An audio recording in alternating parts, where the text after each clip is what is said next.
Hello everybody. Today I'm going to introduce to you is inventory. How to create an inventory item. Inventory we actually break down to two portions. One is item code with inventory. Another is item code with service item. So what's the two difference? One is I actually have the inventory stock in my warehouse. Another will be I just provide as a service. For example, I go down to your office to provide you a 1 day training. The 1 day training, this is a service item. I can charge maybe $800. So I can prefix 1 day training, $800 as a service item. So in the future, when I want to call out this service item, I no need to go and recreate again. I can just call out as per normal, just like inventory. I want to sell this pencil, $1 for 1 pieces. I know you're going to create again. So that's the purpose for inventory module, and we are going to show you how to create by using ABSS MYOB. Go to inventory, item list, click new, and then item number is a part number. It can be maybe part A, B, C, D, and then dash rate, for example. And the name is part A, B, C, D. Okay, from here, by default, it won't show anything. So you need to click I buy, I sell, I inventory. I buy this item, go to cost of sales, equipment. I sell this item, go to income account, income equipment. I inventory this item, go to inventory equipment. If let's say your own setting, which means your chart of account is only have sales, purchase, and inventory, it's okay. Just select back your own selling account, buying account, and inventory account. And after that, I can go to item details. I can tick use item description from here because I want to appear more longer description.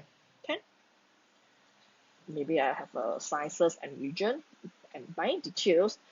I need to key in my buying of unit of measure is pieces, and the tax code I will prefix is NT because why? I prefix everything, the supplier and customer, all the tax code is based on my supplier and customer tax code. You can refer back to our previous video. Selling detail, same thing. I can prefix the selling unit of measures is pieces, and my so-called RRP price, the base selling price is $10. Of course, during the transaction, you still can amend. Maybe this customer is $8, the other customer is $9, another customer is $20. You can amend upon the transactions as well.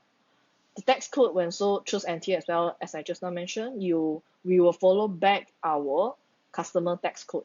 Okay, and for the price level, we will explain in the future tutorial.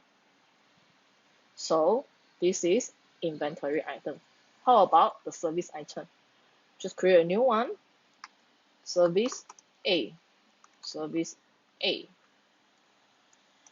And only tick I sell this item.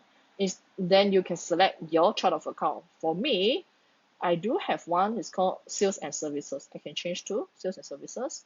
And I have a further description, maybe it's a service for training. Okay, take this use item description on sales and purchase, meaning to say that when I print out my invoice or my PO, they will pick up this field instead of this name. This name is very short, so not most of us, our description is quite long. Then I will prefer our clients, or I recommend my clients, go to item detail and key all your description at here for the printed out purpose, and remember to tick. So same thing for selling detail. Maybe this service is $100. I can prefix it first, and maybe this is training. I will put section SE and T also because of based on my customer tag code. Click OK. That's all. Thank you for today. Hope after the video you know how to create item code. Thank you.